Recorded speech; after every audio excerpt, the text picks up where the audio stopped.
Ce nouveau chapitre concerne la gestion des situations à fort enjeu. Et les conflits en sont un exemple. La gestion des conflits est un défi pour les managers. Il faut faire passer les membres de l'équipe d'une situation d'affrontement vers une situation où on remet sur les chemins de la réussite. Et c'est un parcours du combattant pour le manager.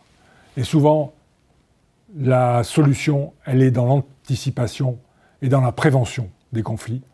Parce que quand le conflit est là, c'est complexe. Alors, qu'est-ce qu'un conflit ? Un conflit, c'est une interaction qui dérape.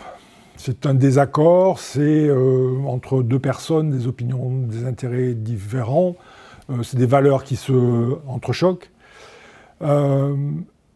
Et la conséquence, c'est une perte de temps, perte d'énergie, perte de qualité et surtout perte d'argent. Et vous aurez cette perception que dans la mesure où vous allez utiliser vos sens pour savoir qu'est-ce qui se passe dans votre officine, qu'est-ce qui se passe autour de votre équipe, quelles sont les petites phrases qu'on peut entendre et qui vont vous identifier des raisons de tension entre l'équipe, qu'elles soient internes à l'équipe ou par rapport à vous. Les conflits, il y en a deux. Soit ils sont organisationnels, soit ils sont relationnels. Les conflits organisationnels sont reliés au fonctionnement de l'équipe, à la réalisation du travail. C'est par exemple des retards, des horaires, des efforts qui ne sont pas forcément vus ou non recadrés quand ils ne sont pas faits, la distribution de tâches qui n'est pas équitable, une planification, de la cohérence, c'est des procédures qui sont mal appliquées. C'est une rigueur complexe qui fait que ça ne marche pas et que ça crée des frustrations et des conflits, des tensions. Et ça, c'est de l'organisation et c'est un petit peu votre responsabilité de voir dans cette organisation quels sont les points à améliorer ou à recadrer. L'autre type de conflit, c'est le conflit relationnel. Ça concerne des traits de personnalité, des incompatibilités, des gens qui ne s'entendent pas entre eux, des susceptibilités qui ressortent, de la démotivation, des recherches de pression qui sont trop fortes ou un contrôle qui est trop exacerbé, ou des reconnaissances négatives qui se maintiennent et qui n'amènent à rien. Donc les valeurs personnelles sont perturbées et là, il y a un conflit qui se met en place. Ces conflits pouvant être des conflits de génération, parce qu'il y a des diversités d'expériences, des diversités de mise en situation qui font qu'il y a des désaccords, mais aussi ça peut être culturel, des confrontations de valeurs. Dans le développement du conflit, il ne faut pas confondre problème, désaccord et conflit. Si c'est un petit problème, ou un problème, c'est qu'il y a une solution. Parce que s'il n'y a pas de problème, c'est qu'il n'y a pas de solution. Donc, le problème, en général, on arrive à le résoudre.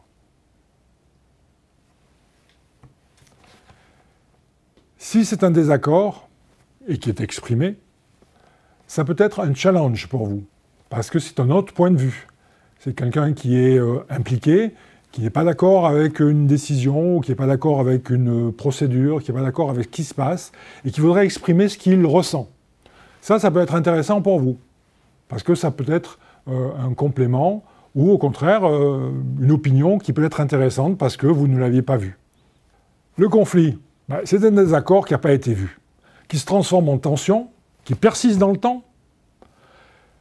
Donc ça veut dire que si le désaccord n'est pas maîtrisé, le conflit va être une source de risque et une source de coût pour la pharmacie. Arrivé au conflit, il y a 3 stades d'évolution. La première chose, c'est la tension, que l'on constate, que l'on ressent. La deuxième chose, c'est la crise, ça éclate. Et le troisième point, c'est l'enlisement, et là, ça va être difficile. Comment vous allez voir qu'il y a de la tension ?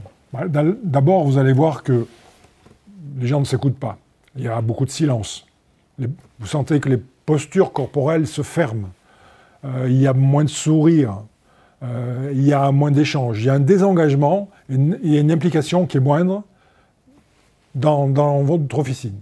Ça doit vous inciter à réfléchir et à essayer de comprendre pourquoi il y a cette tension. Si vous arrivez justement à analyser au niveau de cette tension, vous arriverez à résoudre le problème en étant gagnant-gagnant, parce que vous serez arrivé à temps. Si la tension n'a pas été identifiée, on arrive à la deuxième partie qui est la crise. La crise, c'est le clash, c'est une rupture.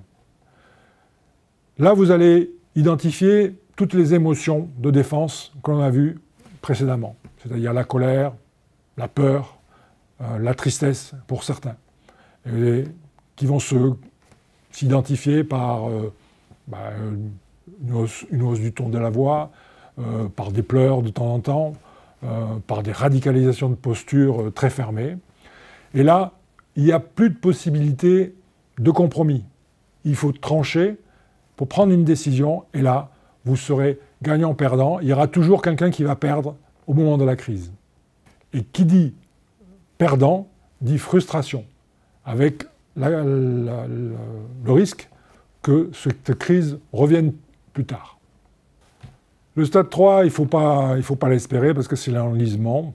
Là, ça devient la formation de clans s'affrontent, la pharmacie est divisée en deux. C'est une détérioration durable de la relation. Là, l'objectif, vraiment, c'est la destruction de l'autre.